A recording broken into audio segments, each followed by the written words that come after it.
Hi there, welcome back to Stellaris Dev Diary 67, another text and talk about the bank's patch notes. This is going to be a lot of text and a lot of talk, and I'm going to need the bottle of water that is right next to me. So let's start about this. It's the full patch notes. You should definitely look at it if you're interested. I've linked it, of course, in the description. And yeah, in the top right corner there's also the dev diaries. I have linked the playlist there for all for all that is good. If you want details, just go to the corresponding dev diaries about like megastructures, and you'll get some pictures and stuff. So let's start with that. Megastructures, habitat stations, requires Voidborn Ascension perk. Yeah. The megastructures are basically a section of the paid expansion, hence expansion features, and it enables you to build these megastructures here, and they have to be unlocked by ascension perks. The habitats need the Voidborn. The ring worlds need the Circle of Life, the Dyson Sphere, the Galactic Wonders, Science Nexus, also Galactic Wonders, Sentry Array, also Galactic Wonders, which is a very fitting name. They are so close in function and form to Civ 5s or civilizations in general, world wonders, that it makes sense to call them that. Yeah. Then Ascension perks. Yeah, we have already heard Ascension perks. What are Ascension perks? You get Unity points now from government buildings, and they can unlock traditions similar to like culture in civilization. And then when you have the tradition tree, you have different tradition trees. If you have one of the tradition trees full, you can pick an Ascension perk. Also some technologies unlock Ascension perks. 20 have been added to the game. And 3 major paths that are exclusive: psionics, biological mastery, and genetic modification. And synthetic androids, which makes like biological mastery means you can modify the hell out of yourself, out of your species or other species, and it's much easier and you have more trait points. And psionics, you get access to the shroud and you get a full population of psychics with a psychic trait, giving you more research, more survey speed. And the third path is fully synthetic androids. You can finally transform your population first into cyborgs, then into full robots. So have fun with that. It's going to be crazy. Indoctrinate natives. Yeah. A new mission type for observation stations will attempt to change primitive civilizations' ethics over time to mirror your empires. That is very good for like the kind of xenophile guys who want to help the primitive civilizations develop, but who don't want like to develop like a slavish tyranny government here, and yeah, have that then as like a protectorate that hates them.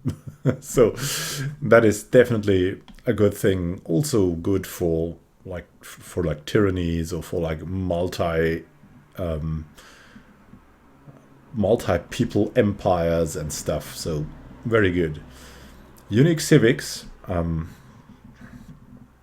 So Fanatic Purifiers is a civic that gives you significant military bonuses. Will automatically purge any alien pops in your empire and make most diplomatic options unavailable. So if you're a Fanatic Purifier, go Repugnant. People will hate you anyways. Syncretic Evolution is a civic that allows you to start with a second workhorse species on your homeworld. It's also very, very interesting. You already have 2 species from the start, so you can manage their species rights and all. Let's see if we can determine how the species is called or how it looks. And Mechanists is a civic that allows you to start with a few robot pops and the technology to build more. So you're instantly starting with robots. How cool is that? can quickly transform yourself probably into robots. Then the hive mind, that is pretty good. That's a new government form of all people connected, and none will be affected by happiness. But like if the pops are like taken away from the hive mind empire, they will die slowly. Even though you can try with some technology to get rid of their hive mind part of their mind, and then they won't die anymore. So there's that. Then technologies. New ascension theory, like gives you an ascension perk. Mega engineering technology, probably needed to go for the megastructures. Traits, 5 new traits to the biological ascension path. Interesting components. Psionic shields component has been added to the game. I have no idea what this is. Then the buildings, habitat buildings added to the game. Woo. And additional species rights. 3 new purge types. Processing, neutering, and forced labor. Processing kills the species at moderate speed, with each pop being purged producing a fixed amount of food. Yeah, there we go. Oh my god, this is crazy. Forced labor kills the species slowly, but allows them to continue producing resources as though they were enslaved. Neutering kills the species very slowly, with only moderate happiness and production penalties. Yeah, everything is cruel, but yeah, I think that the last option will not have this high diplomatic repercussions. 3 new slavery types. Domestic servitude, battle thralls, and livestock. Processing livestock. Domestic servants get moderate penalties to all production types, but provide happiness for other pops on the planet. Like the Roman Empire, slavery was partly that. They usually, like a household that was comfortably middle class, at least had like 2 or 3 slaves doing the domestic servitude thing, and they were accepted as members of the family. I mean, they couldn't do certain things like vote or like have an own family if their master would not allow, but otherwise they were relatively okay. Then battle thralls get small penalties to energy production. Moderate research penalties can be used for special slave armies. Spartacus is calling. Livestock do not produce any minerals, energy, or research, but produce extra food per pop. Ah, delicious, right? Oh, I mean, you could definitely go. I mean, swine are pretty intelligent, yeah. So, and we produce them as livestock. I know. They're animals still, but still there's something to it. I try to not eat too much meat, but yeah, I'm not vegan. So, music. Music is pretty cool. Have you listened to that? You should really go to Andreas Woldetov's YouTube channel. He has all the music of Stellaris like teased on. Very nice. 25 new minutes of music in the whole package. It's extremely good. I love that. I love the Stellaris music. It's so atmospheric. I think it's kind of hard to not destroy the atmosphere with a new track. And one of the new tracks actually sounds like you feel like in Star Wars too. That's crazy. So let's now look at the free features. The free features that will be there for everyone that has the game. So authoritarian, egalitarian ethics replace collectivist and individualist ethics. Then government system has been completely reworked. Civics have been added to the game. Ooh. Yeah, far more customization when creating your empire's government. Traditions and unity added to the game. Unity is a new resource used to unlock traditions, similar to like things like faith or culture in the Civilization series. Food is stored empire-wide. That's a big new thing because you can now specialize planets in food production too. So I expect some buildings to be coming for that. Like you could have that food planet with your livestock slaves population there, like going totally crazy for food production.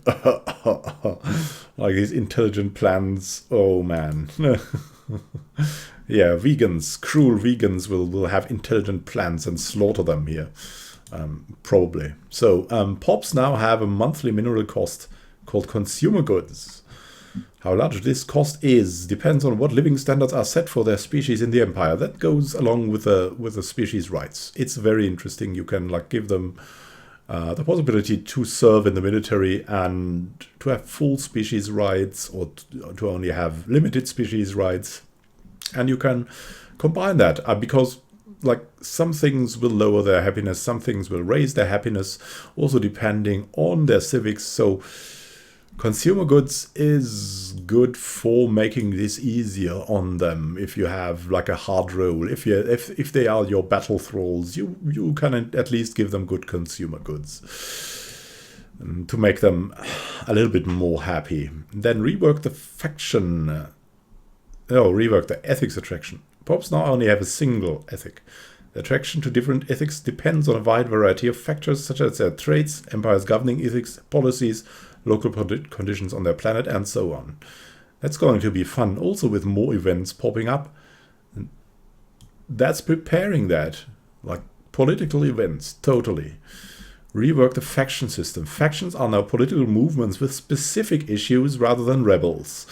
That's a good change because, it was early on, it was like everyone that was opposed to anything that was going on in the Empire was like, oh my god, they are bad, let's suppress them, or let's bribe them away.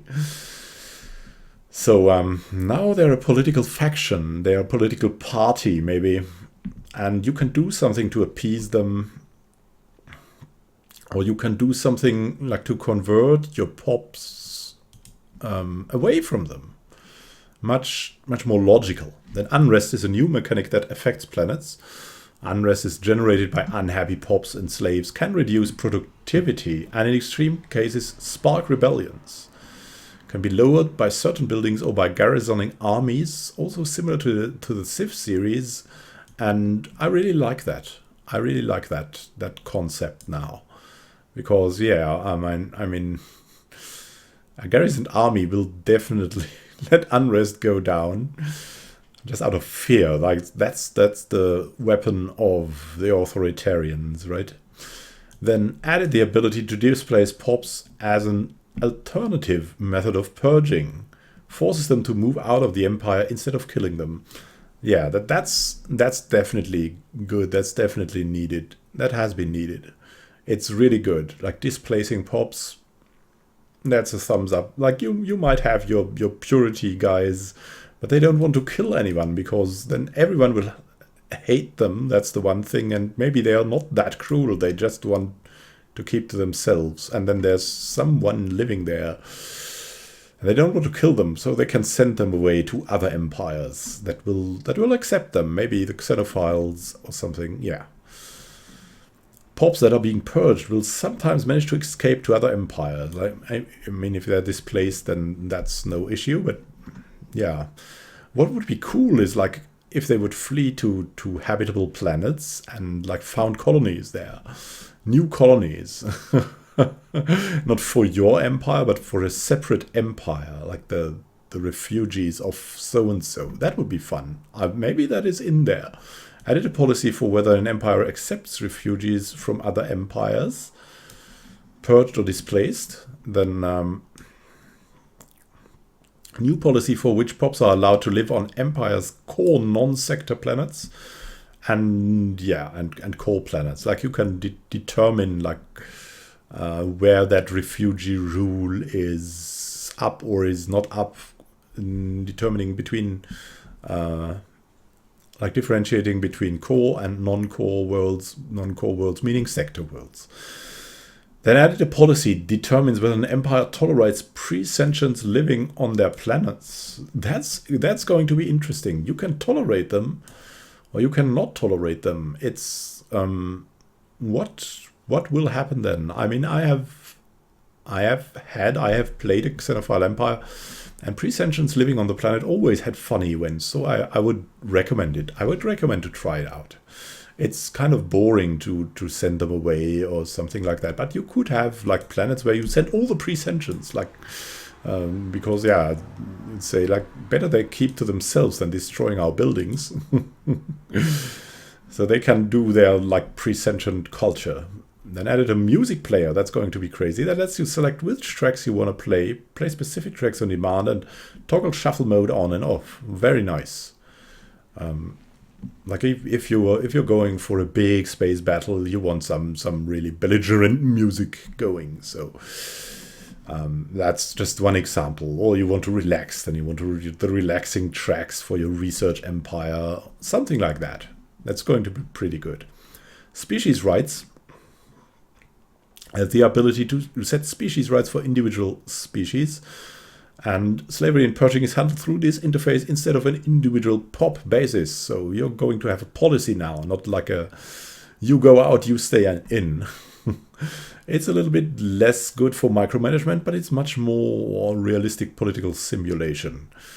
Then MISC added a war demand to dismantle frontier outposts. Very good, very good, very good. I mean, the first thing you would do otherwise in the war is usually go with some ships somewhere, dismantle a frontier outpost, so that it's away finally, that little spot inside your borders. Ship engine trails will now be colored by their empire's primary color. That's a nice touch. Kingdom of Yondarim prescripted empire has been reworked. Oh, interesting. You're no longer at war with rebels when they take over a planet. Oh, I don't know what that means in game. I have not experienced it. Stone Age civilizations now work like other primitives and have pops instead of simply being tile blockers. That's good. Added urantic crystals, a new strategic resource that improves energy weapon damage. Very nice. Always, I like these strategic resources and the ability to trade them. It always makes politics very interesting. Like you can strengthen other empires with it. That you want to be stronger in war, all kinds of things like that. Becoming a patron of the Artisan Troop Enclave now has an upfront cost. Oh, and being a patron of the Artisan Troop Enclave now gives plus 15% unity generation. Very nice. Also fitting. It's possible to terraform barren planets that have the terraforming candidate modifier. You possess the atmospheric manipulation tech. Mars is such a world by default. So we can colonize Mars, finally. We can colonize Mars. The ice caps. Recover the robots, the robot heroes. Pioneering terminal spaceport module removed from the game. No one ever used it, I guess. You can now choose room background in the ruler customization view. Makes sense. I mean, why wouldn't you? It's a visual thing. Like, who can know if like an authoritarian warlord likes squares or like circles or like I don't know. Like that aesthetics is probably not tied to ethics. Like it's arbitrary. There's no connection. Connection. Like it probably depends on the form of weapons, or what do you think? Then new shader for stations that are under constructions, making the game look more pretty is always good.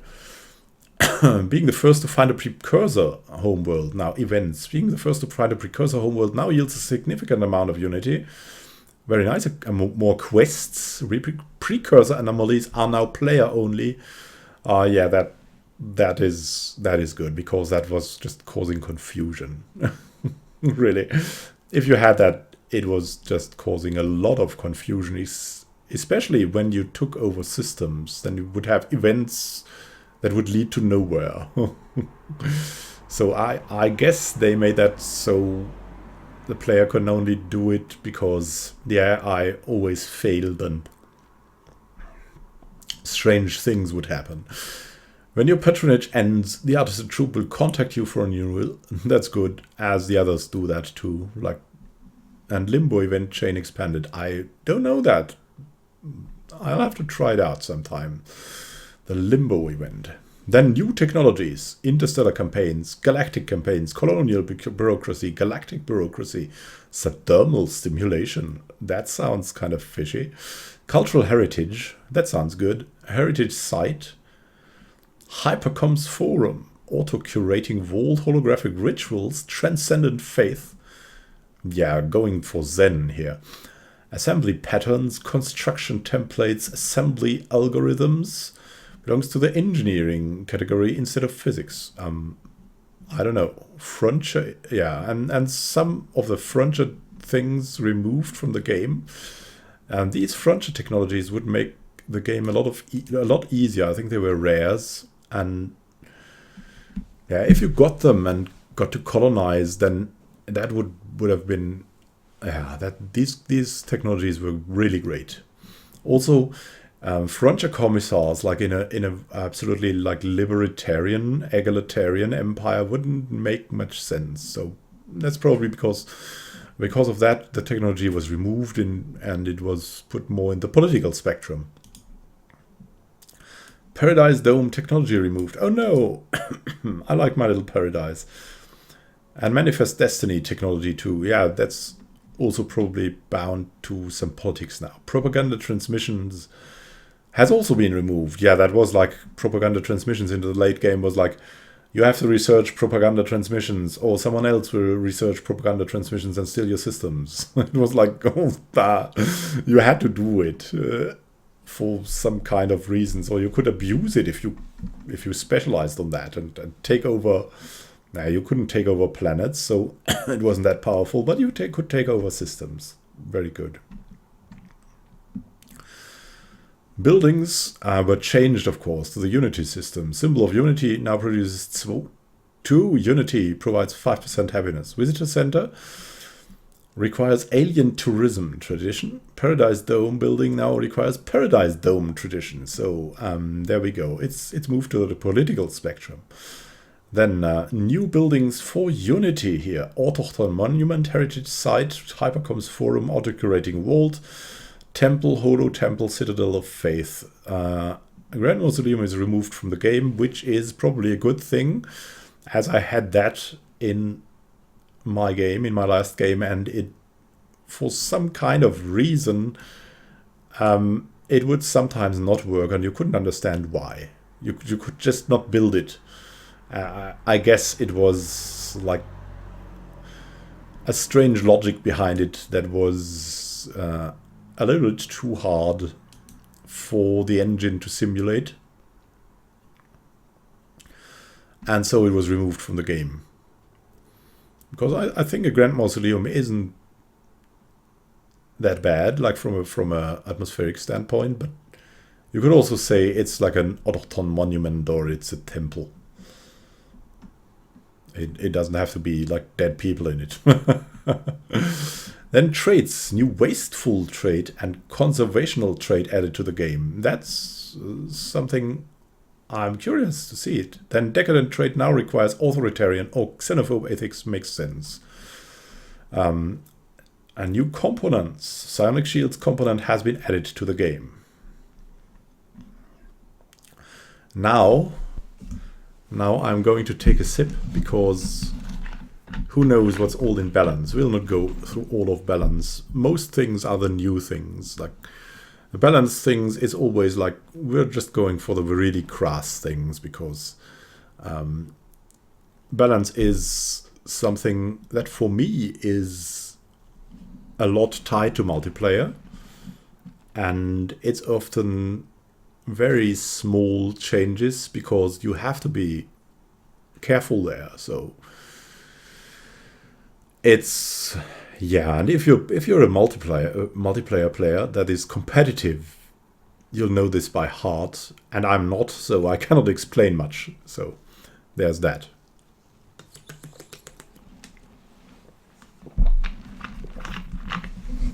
Bless water. Let's continue. New Worlds Protocol is now a starting technology. That's good because everyone had to research it always. So it makes sense to just add it to that. And if you're using a mod that uses primitives, that would be the first thing you would probably research. And then for Utopia owners, you have to unlock Gene Warriors or Psi armies with Engineered Evolution and Mind Over Matter Ascension perks. Still available through tech if Utopia is not activated. So there you go, Utopia owners. Your own. You cannot get Gene Warriors or Psi armies. Then miscellaneous things. Anomaly fail risk is no longer set manually, but rather completely based on the level of the anomaly. It clears up some things. I really like that. It's yeah, I mean, because from a logical point of view, you could just make the level of the anomaly higher instead to manually adapt the fail risk. Like it's 90% risky, but it's only a level 1 anomaly. So if you're having a level 3 scientist, then the risk goes down by a lot. But you can just base it on the level of the anomaly. You can take away that thing because it only leads to madness. And it doesn't add anything to the game.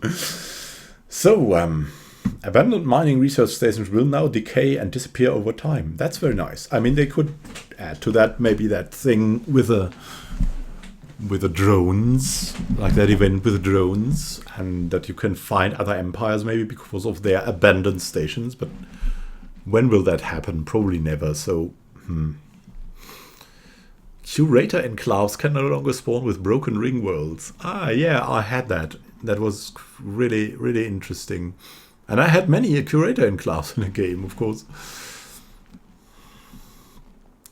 Talented trade reduced from 2 to 1. Yeah, was needed because it wasn't that good. So it is getting buffed now. Can no longer trigger horizon signal by moving a science ship repeatedly into the same black hole system. Doubled likelihood of triggering horizon signal event chain when a science ship enters a black hole. Yeah, I really want to get the horizon signal event chain. Yeah, help me get that. I want to experience it. So, what is more? Fleets that are violating border access rights now instantly go missing in action instead of trying to find a path home. Yeah. It's a balance change, probably against some abuse. Then build time changed into build speed. That is streamlining. That's of course good. Then ethics. No longer apply modifiers to pops. Instead only apply empire modifiers. Then what do we have there? Yeah, the ethics have been changed. Wow, a lot. Let's see. Authoritarians can send around their guys. And slavery is good there. Fanatic authoritarian doubles that. So now the effects are doubled again everywhere. Except for Xenophile. There's a change. That is interesting. Let's see about that. Egalitarian, yeah, that's more like you like your own people now. Then xenophobe. Yeah, it makes sense to give them better border range. It's cool and to remove the technology for that because yeah, that technology made these modifiers kind of worthless. To be honest, you could just research a little bit more and then there goes your border range. Good luck. And xenophiles. First level of xenophiles. Diplomatic influence cost is reduced by 25% also. But trust growth goes down to 50%. So it's doubling again. Like, it's only double. That was what I didn't see that quickly. Then militarist is nice with the ship fire rate, the army damage. The influence gain is removed. Instead, that is on xenophobe, which makes sense. You could, otherwise you could get so much influence, it's crazy. Then pacifists can still have rivals now. Core sector systems increase. That's a thing though that's not going to be that good, but the Unity output makes up for that. Like that's the early game booster. That's the late game booster, like here. So spiritualist and fanatic spiritualist reduces unrest, which is interesting. And of course makes sense. Then materialist, effect on building cost removed. Yeah, that was a little bit unbalanced, I'd say. It made fanatic materialist and materialist so good, it's crazy. Then research speed, and yeah, that's a little bit nerfed, I'd say. Robot upkeep cost is now reduced. So if you have that mechanistic, I don't know what it was, that part of your population you started as robots, then you want to be materialist. I think you have to be materialist to do that, but it will be very good. If you're fanatic materialist and have robots, then there goes the party. Colonization and migration. Doubled the base time it takes to colonize planets. Yeah, colonizing planets was kind of the thing to do. As soon as you can do it, do it. Now we'll have to see if it's staying that way. When a pop migrates to a new planet, it will now get a happiness boost for 10 years. But only by its own choosing, right? Probably. Only a single pop can now be migrating to a planet at any given time, so that mass migrations are away. Mass migrations are over. Buildings. Some build times, buildings reduced, increased. That's not that harsh. Oh, look. Frontier Clinic and Frontier Hospital can now not anymore manipulate habitability. So habitability is now gained probably from the species traits and from the ascension perks and from the traditions. I'm sorry. Forlorn ruins reduced from -50 to -20%. Yeah, making the world uninhabitable. Not anymore. Primitive civs are now less common. Or kind of... Yeah, I really like the primitive civs, but it's a balance issue. Enigmatic fortress system will now always have at least one potentially habitable planet. Very nice. I think that makes sense. If you want to do anything with that system, you probably need a habitable planet. Fallen empires. Yeah, xenophobes specifically angered. Instead of from border friction, they won't declare war just over natural border growth, but over encroaching colonies and frontier outposts. So if you really take active measures to take their borders, they will attack. Diplomacy and subjects. It's now possible to declare war on and conquer protectorates. Yeah, that's good, because sometimes you get a protectorate and you want to get rid of it, and you couldn't. You just couldn't. And yeah, not only your own protectorates, yeah, on others. So it opens up for diplomatic chains like an EU4. That's going to be pretty interesting. Events and modifiers, though. A little bit reduced, but planet modifier-related events will now always trigger within the first year of colonization. So you make contact to that planet, and it's clear there has to be done something. Not like before, like after 50 years, you feel like the strange vapor in the air makes your people drugged. But only after 50 years. Made a number of colony events more common for the player. Very nice. I really like the idea of events, especially when bound to planet modifiers and stuff. It makes the game more atmospheric.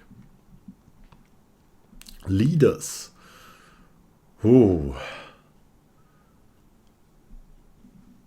Yeah, no iron fists if slavery is prohibited absolutely makes sense. Ruler skill now reduces edict influence cost and increases unity output. Yeah, and how can you influence the ruler skill? Very rarely only. Like, my rulers wouldn't gain anything if they were like monarchs or something like that. They would have that 1 star, or maybe a second, but not much more. Technology. Everyone can now research and build research institutes, Symbol of Unity, Ministry of Benevolence, and Galactic Stock Exchange as rare technologies. Very interesting. Whoa. Tomb World adaptation reduced. Yeah, you would have Gaia Tomb Worlds. Like, that was crazy earlier on. Automated exploration protocols now required administrative AI instead of self-aware AI. Okay, so it's earlier. Missiles are buffed. Then war goals. Yeah, the main thing about wars is that you can take bigger chunks of territory and of planets in the late game. When there are like more planets in an empire, the cost to get them from that empire goes down. Then AI crisis. Fix various issues with the swarm and unbidden crisis. AI is getting stuck. Very good, because sometimes they were just dominant, but they were killed for strange and making no sense behavior. Swarm AI should now build fewer infestors. Whatever that means, I haven't experienced it. I'd be happy to experience it. Now, mutually beneficial trade deals, far more active AI, very good. And they get memory for rejections, and now less likely to accept new migration treaties while under threat, which should fix migration treaty spam during crisis. Yeah, there was that migration. That was crazy. Like, for example, you had a new liberated empire spawning, and then bam, 50 migration treaties packed. Economy should allow AI to be more competitive in early game growth. Absolutely makes sense. Because, yeah, they were not that good at planet building, but I think there's an easy logic to building things on planets. Maybe I'll have time for a guide. Probably even more bright minds than mine. More bright minds than mine have already made a guide like that, but I'll try to make one. Because, yeah, I like to make the guides. It's just they take so much time to make them really, really well. And if you make a guide, you have to make it really, really well. Otherwise, it won't be worthwhile. So, war. Far less aggressive AI. Than it should be. Fix the bug that was making mid and late game AI far less aggressive than it should be, due to not correctly calculating when it was unable to peacefully expand. That's good. MISC improvements to AI war logic and fixes for situations where it got stuck. What I'd like to see here is Federation AI improved. Maybe it was improved though. Maybe that is in the mixed improvements. User interface. There's a lot of good things there, mainly to what can be seen, the details, on and off thing, the pan, the camera, military AI, military ships counted in the ship size groups belong the fleet power in system and galaxy view. That's good. Yeah, so a lot of mob up things that makes it remove unused space in planet view. Very good. Yeah, so a lot of things made better in the user interface. And modding, I have no clue. I have no clue about modding. but with that amount of modding modifier, we should get tuned for the really fanatic modders, because they will make great things happen. They will make other games out of Stellaris. So, there's performance. Performance is very interesting. Various AI-related performance improvements. Fix a severe lag spike that could happen in some rare cases when the AI was calculating diplomatic actions to propose. Yeah, please make that getting stuck, that lag spike in the late game stop, especially on the big maps when you have 60 empires or something like that spawned from everywhere, and sometimes the game would just stop. It wasn't bound to the processor or something, it was just game would just stop. You could have a 4 gigahertz quad-core processor and game would just stop. So bug fixes. Ooh, is there something fixed out of sync? Oh, that's good for multiplayer. That's always so bad if you're going out of sync in multiplayer. That's was getting on my nerves in various EU4 and EU3 games. That was so bad if that would happen. So it's very good that it is improved now. Sectors fixed so that spaceports in a sector have their maintenance paid for by the sector. Yeah, that makes sense. Hey. Very nice. Yeah, events. There had to be some bug fixes because there were definitely things going on. Interface bugs. Nice. Yeah, there were some bugs definitely there still. Not game-breaking bugs. You could still play it and it wouldn't be too hard to play with it.